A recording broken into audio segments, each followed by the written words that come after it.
Have you ever been in a conversation where you yourself knew that you had something good to offer and you wanted to persuade the other person to buy into your idea, or maybe to at least consider your recommendation, but somehow in communication with that other person, they just couldn't see the value the same way that you did?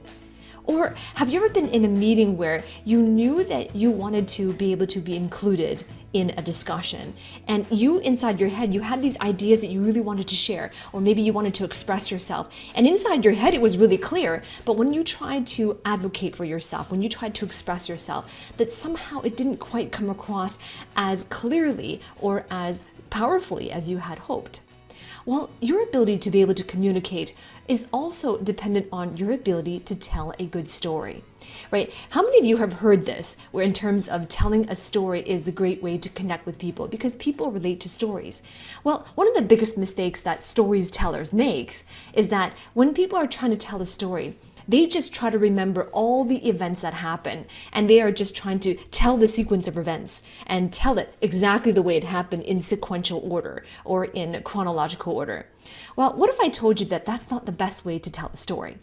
And what if telling a story in the chronological events just gets people hearing the story, but they still might not see the point that you're trying to make, or they still might not see the value you're trying to convey?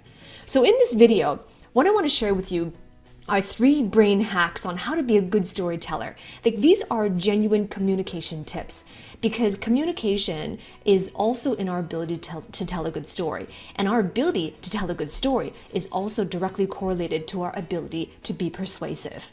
You see, let's make no mistake about it. Humans are sold on stories, by stories, since the beginning of time. Right? We can't help it but to be captivated by stories since we were young. As soon as we heard the phrase, once upon a time, it was all ears. We were all in and eyes locked, and we wanted to hear what happens next. Right? Hollywood, films, movies, storybooks, and captivating novels all are built around stories.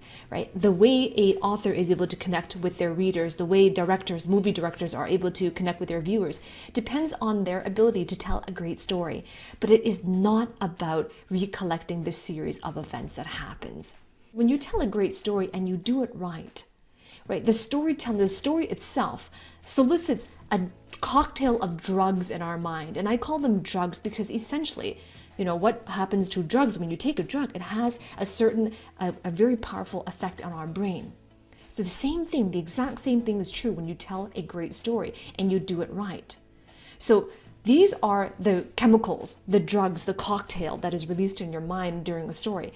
The first cocktail is cortisol, which is in response to stress, pressures, problems, or things that we want a solution for, or pains that we want to avoid, right? Our brain releases cortisol.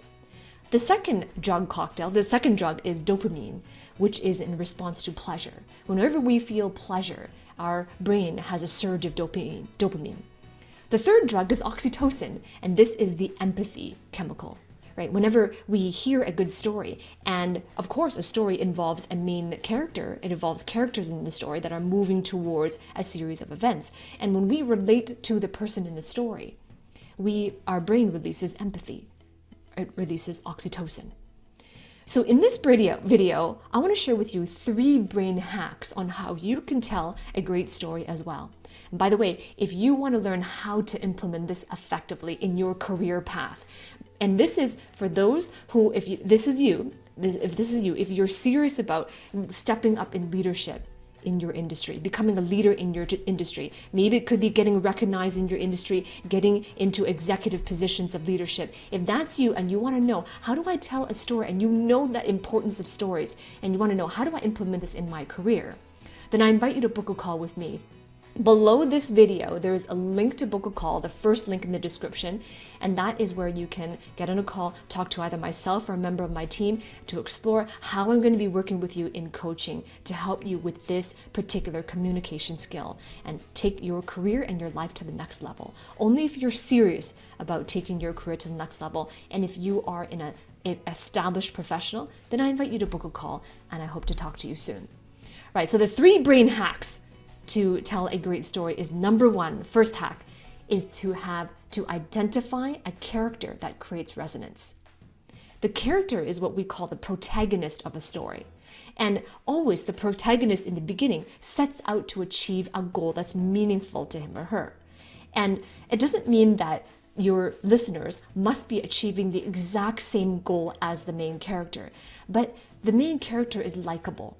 You tell it in such a way that there is resonance, there are things in common, there's a common concern, there are common considerations, common objections or hesitations, a common struggle or a common mission, and that's what creates resonance.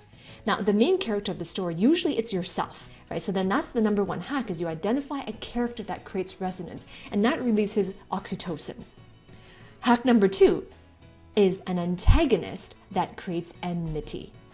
Now, this is really important because the reason why Hollywood movies hit at the box office or get 5-star reviews is because there are antagonists, right? The main character is our favorite character. We resonate the most with him or her, but they're going through some sort of journey. And in that journey, it's not all roses, it's not all happy, but in the journey, they have real challenges that challenge their beliefs, that challenge the core of who they are, that challenge their abilities and their competencies, because they want to achieve a meaningful goal. And along the way, they have these setbacks and failures and this whole roller coaster of emotions, and roller coasters of it looks like it's going to work and then it doesn't, and these new problems arise as well. So the antagonist could be a person, another person, but it could also be an abstract idea. It could be a concept. It also could be an entity, an organization. Right? So that's the second hack, is an antagonist that creates enmity, because then that's how you cause the release of cortisol in the brains of your audience who hear your story. And hack number 3 is an outcome that creates hope. Right? Hope is not just a wish. It's not I wish something will happen. Hope is a well-founded, well-grounded expectation of the future. So when you're creating hope in your audience, when you tell your stories, it's allowing them to experience the possibility of a future that they desire. And hope then goes on to be the residual emotion that they feel. And that residual emotion that is left in your audience is the greatest factor, the greatest driving force of influence in the story that you're going to tell. Right, so those are the 3 hacks, and I want to hear from you. If you resonated with what I'm saying, then give me a thumbs up. And also remember to subscribe to my channel. Ring that bell as well to receive notifications every time I release a new video. And I look forward to hanging out with you in the next video.